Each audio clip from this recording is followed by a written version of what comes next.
husband Evan Carmichael on how to raise your standards. Enjoy! Okay, let's kick it off with rule number 1. Raise your standards. The difference in people is their standards. The world is full of people who started with less than what you already have right now, and they're winning. And too many people are out there complaining. Complaining that you don't have the money, that you don't have the time, that you don't have the experience, that you don't have the personality for it. All legitimate, logical reasons. But others have done it with those very same circumstances as you, with worse circumstances than you. The difference is they have a higher standard for themselves. And today, we're gonna raise yours. One of the things I'm most proud about for myself, why do I love Evan Carmichael, is because when I say I'm gonna do something, I do it, especially when it gets hard. Like, it doesn't count until it gets hard. And I'm doing it not just for other people. I'm doing it not just because I promised you that I would show up. I'm doing it for myself because I said I was gonna do something and then I go off and do it. This is the foundation of self-esteem, of self-confidence, of self-love, doing it when you say you're gonna do it. And so on Monday, I usually have a 2-hour walking meeting with Alex. Alex helps me run Toronto Dance Salsa. He comes over, Monday's my mentoring day, and we'll usually go for a 2-hour walk around the city. And it's starting to get cold. You know, it's winter time here, it's getting cold. And so we bundle up and we go for our 2-hour walk while we talk and while we meet. I'm trying to do walking meetings more, just for my own health and just for the challenge of it, because it's easy to start something like that in the spring or in the summer. It's really hard to do it when it's in the winter and you live in Toronto, Canada, and it's snowing and cold, right? So this Monday, Alex was sick. He still came in, he was sick, he was running a bit of a fever, not crazy sick, but just sick. And Nina, my wife, super caring, said, hey, maybe you shouldn't go for a walk outside. And my heart's just like, come on, no, we have to. I said I was gonna do it, right? I have to, for myself, I have to go on the walk. Like, I'll go on the walk and leave Alex at my place and and just film the meeting with him. But we came up with a different solution, which was, I live in a condo, we have a gym in my condo, and we went down to the condo gym and I walked on the treadmill while he stood or sat next to me for 2 hours. Because I said that I was gonna do it. How important is that 1-2 hour walk? Not much, right? In itself, not much. Am I gonna get healthy from doing that one walk? No. Am I gonna lose weight by doing that one walk? No. I'm gonna have so much more mental clarity by doing that one walk? Of course not. But it's the whole game, because you're teaching yourself that you follow through. You're teaching yourself that you have high standards. You're teaching yourself that when you say you're gonna do something, you follow through, because life is coming for you with a ton of roadblocks. Life is gonna throw tons of curveballs at you. If you can only do the thing that you said you were gonna do when it's easy and the path is perfectly clear, you're never gonna do it. This is why people don't stay consistent, because as soon as life gets hard, you let yourself off the hook.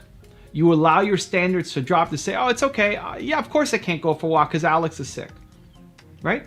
And there are definitely legitimate times when you should let yourself off the hook. If I was dying in bed with a fever and I couldn't get out of bed, I wouldn't go for the walk. That makes sense. Don't be stupid. There's times when you need to be gentle on yourself. But more often than not, we are too gentle on ourselves when we shouldn't be. I could have done the walk, and we did it. We did it in the gym downstairs, and Alex stood next to me and sat next to me and didn't have to go outside and get the cold on him, and I still got my walk in, right? And I feel great about it, because I did it when it was hard, because here's this obstacle that life's throwing at me. Here's an easy way when everybody around me is saying, you don't have to go off and do it. And a little tiny voice inside my own head saying, okay, well, here's a chance. You don't have to do it. Like, no, be quiet, voice. I'm doing it. We're finding a solution. Let's go. And the solution is gonna walk on the treadmill downstairs. So how can you start raising your standards for yourself? I'm gonna give you a 3-step process that I think will help. Step number 1 is building credibility with yourself. This is so important. This is the starting point. This is the foundation. When you say you're going to do something, you do it. It starts with getting up in the morning. Most people, the first thing they do is they hit the alarm clock, right? You snooze. That's the very first thing. And I think that's a mental trap. I think every time you hit the snooze button, you're starting your day telling yourself that you suck. The very last thing you did last night was say, I'm gonna wake up at whatever clock in the morning tomorrow. And the very first thing you do in the morning is say, I'm not gonna hit my goal, right? That is not what you wanna train yourself to do. That is teaching yourself from the very first second that you will wake up, right? The second you wake up, you're telling yourself, I suck, I'm not gonna hit my goal. Stop doing that. When you say you're gonna do something, you do it. You do it. you do it. Even if it's a small version of it, you still do it. If you said you're gonna do push-ups every day and you feel really sick, do 2 push-ups just to show yourself that you do it. You have to set goals and then follow through. So be very careful, very intentional about the goals that you set for yourself. And then once you do, you have to follow through. You have to put your best effort on accomplishing that goal for the day, because that's where your self-love comes from. Your self-love comes from doing difficult things. It comes from setting goals, and then once it gets difficult, you still following through. That's how you build credibility with yourself, because the challenge is, if you snooze, if you let yourself off the hook, if you don't go for the walk, if you don't do the thing as soon as it gets a little tiny bit hard, the next time you set a goal, you're gonna get excited and say, I'm gonna do this goal. This is my next goal. I'm pumped up. And then the next day you're gonna say, I'm not gonna do that. Because you don't do any of your goals. Because you've taught yourself that you set goals and don't follow through. This is the starting point. Set fewer goals. And once you set them, you have to follow through. Number 2 is remember your big why and little why. This is what helps keep you on track. Your big why is your big vision for what you're trying to accomplish, the big mission that you're on. I want to solve the world's biggest problem. I want people to believe in themselves more, right? It's what I'm doing for the rest of my life. And sometimes that's motivating and inspiring and amazing and gets me going and wants me to raise my standards to get there. And sometimes it seems too big. And so the little why is, I don't know how I can help 1 billion people, but I help 1 person, I help 2 people. I can go to my comments and see that I help some people and they're leaving me feedback. You guys, you beautiful people, leave me feedback on my videos, right? And remembering that the work that you do is important. If you felt every day that you woke up and you were doing work that was important, you're built to serve, right? It was meaningful to people, it was helping people, the work that you did matters, it would force you to raise your standards. And you do that by remembering your big why, the mission you're trying to take on, and the little why of feeling like I helped 1 person. And sometimes that big why is amazing and that's all you need, but when that feels like it's too big, go back to the little why and remember that you helped at least 1 person. You made a difference in their lives, and you can do it again today when you raise your standards. And step number 3 is have an environment of excellence. The environment that you create for yourself really matters because you set it up once, right? This office that I'm in, this is my office, right? I walk in here every day is what I look at. This might be really inspiring to you or it may mean nothing to you, right? All these pictures, they mean something to me. My Doritos bag that is not here anymore because I have my new book, Built to Serve. Pre-order your copy. Links in the description. Go get it. My Doritos bag that was here. But even this book, I'm proud of this book, right? The awards that I have down here. Everything that's in my office was designed. Even the clothes that I'm wearing and the things that's on my desktop background and my cell phone background, right? It's designed with intention. The beauty of having something like this is you set it up once. I printed these pictures off once, I put them up on my wall, and every day I walk in, I've got Steve Jobs staring me down and Ipa Giannini staring me down, and my parents looking at me as soon as I walk in the door, and Howard Schultz and Kanye West, they're looking at me. They're inspiring me on a daily basis. I pull up my phone and I look at that message on my phone and my desktop, all of it, right? Design your environment. Ask yourself, what's in your environment, is it allowing you to be excellent? Is it pulling you up to a higher standard? And if it's yes, amazing, keep doing it. If it's no, then fix it. Fix it. Even putting this on every day makes me feel like a superhero. That may sound silly, ridiculous, crazy to you. Awesome, go do you, right? For me, it's what I like to do. This is what gets me feeling amazing. So whatever it is that pulls you up to a higher standard, that's in your environment, that you're doing daily, that you're probably just mailing in and just running through the routine of, right? Change it.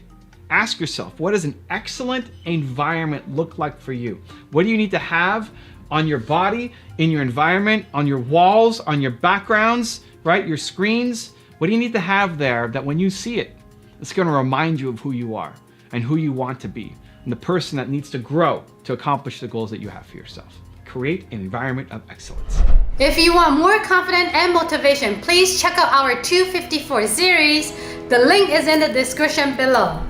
For me, my goal is to help 1 billion entrepreneurs. And so I always want to work on projects that have the ability to have a massive impact. That's what I strive for every single day. Don't go to them asking for help first. Go to them with value first so that they're stumbling all over themselves to try to find a way to help you out too. Bring value first. Find whatever the smallest first step is, and then the smallest next step is, and continue to build those steps. And when you look back, you'll have realized that you made some pretty significant progress. Rule number 2, develop a great morning routine. Nobody wakes up every day and says, this is gonna be the greatest day ever. Not Dan Lok, not Evan Carmichael, not Tony Robbins, nobody. You wake up and you're tired and you have stuff in your eyes and you have lines on your face from the pillows.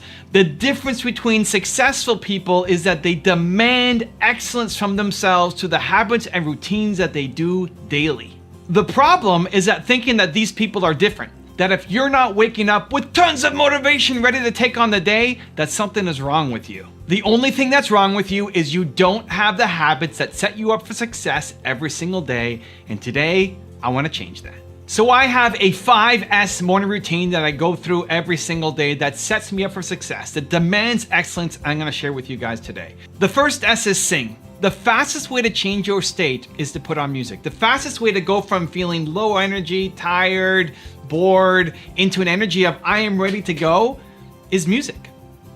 Put on the song, not that makes you feel the current way that you're feeling. This is where most people mess up. You put on music for how you're currently feeling. If you're feeling really sad and low energy, you're gonna put on really mellow, slow music. What does that do?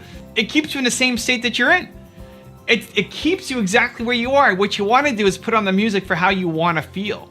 And so I have a playlist on my main channel called the Believe playlist, which is the songs that I listen to. These are the songs that I listen to every day. They may work for you, they may not work for you. There's no perfect song for everybody. There's a perfect song for you.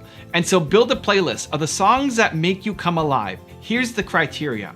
If this song came on, it would force you to start moving. If the song came on, you find yourself doing this. If the song came on, you would get out of your chair and want to move around. Doesn't mean you're gonna dance like crazy. Doesn't mean you're gonna start belting out the lyrics. That may be you, awesome. But if you're a little more introverted or don't like to dance, something that would make you move, something that would get you at least in your chair doing this. That's what I want. Make a playlist and put that on as the first thing that you do every single morning. It'll make a huge difference to setting the tone, changing your state, and giving you energy and momentum to start the day. S number 2 is sun. I like getting outside. I think there's something about getting outside of your home, of your condo, your apartment, getting outside, getting some fresh air, just being out in nature makes a big difference. Getting some vitamins on your face from the sun outside, but also signifying that you're leaving your bedroom, you're leaving the condo, the apartment, the home, you're leaving what happened last night and you're ready to go off and start the day. This is especially important if you're working from home because it's easy to have your office right next to your bedroom, or maybe your office is your bedroom, and carry that bedroom energy, that tired, I just woke up, I want to stay in bed, I want to sleep energy into your work, and you won't do great things if that's the energy you're carrying to your work. So having some kind of ritual that splits up sleeping energy to I'm ready to go energy makes a big difference, and I find the easiest way to do it is to get outside and get some sun. Bonus points if you're in a condo or apartment to take the stairs instead of the elevator. S number 3 is soar, and this is the most important thing for me. If you only take one of the 5, I think this is the most important one to take. What is the thing that makes you soar every day? What's the thing that makes you feel alive, bold, confident? What is that? And put it into your morning routine. At some point in your life, you felt bold. You felt unstoppable. You felt confident. It's happened to everybody. The problem is you don't feel that way consistently every day. You go through these bursts, these moments of, man, I could do such amazing things, but then the next day you wake up and you're a different person. You're back to the, I don't know if I can do it. I don't know. Who am I to go do this crazy thing? That's the problem. So whatever the thing is that makes you feel like you can come alive, that gives you that boldness and confidence, plan it with intention every single day into your morning routine. For me, what I do is I record a message on my phone to Instagram, to my stories, I put it to LinkedIn and Twitter. Right now I'm putting it everywhere, but I need to make a message. So I think of somebody that I helped yesterday. I think of somebody who commented on a video, who I met in person, who I coached on my Instagram Live, somebody that I helped yesterday. And then I make a message channeling that person. I won't say the person's name, but I have them in my head that I need to remind myself that the work that I do is important. It's easy to get lost in numbers. It's hard to imagine that 200,000 to 300,000 people watched my videos yesterday. That's crazy. It's a wild number, right? It's wild. It's hard to, what does that even mean? I don't know. I'm just sitting here talking to a camera in my office, and 200,000 to 300,000 people are watching my videos. It's crazy. I need to think down to the actual person. I need to think about an individual, that this matters to somebody, that the work I do really means something to them. And then I need to record a message and share it. That helps me soar, and I do it every day. What is the thing for you?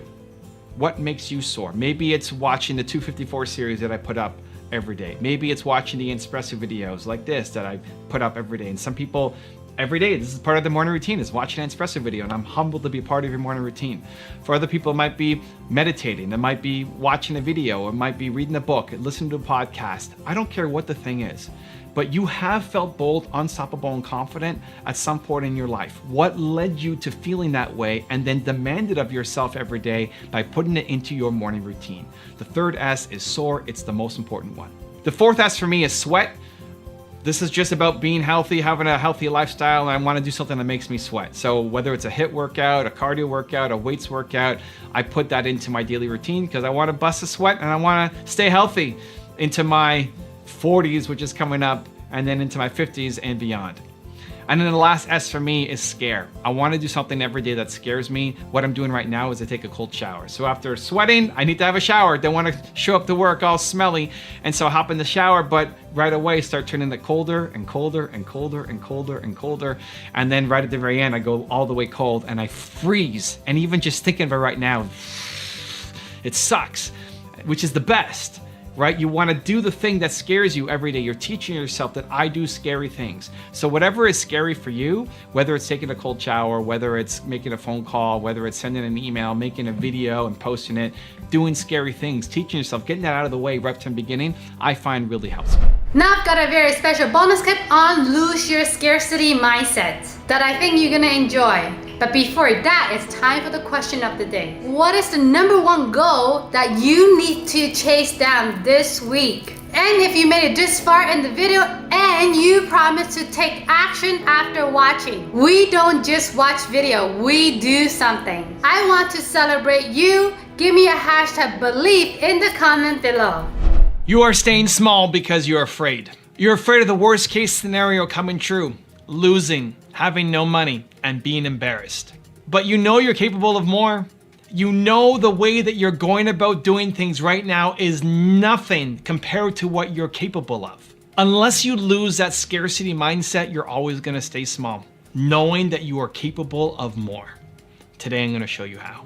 So one of the easiest ways to get out of your scarcity mindset is to go from idea to action. As soon as you get an idea, you do something about it. And sometimes often that idea is gonna be too big, too scary, too crazy. You can't do it. Who are you to do this? You don't have the money, resources, time, connections, energy, right? All of that, all of the excuses that come into your head. I like to teach myself that as soon as I get an idea, I go do something. It may not work, but you have genius ideas, trust them, go do something.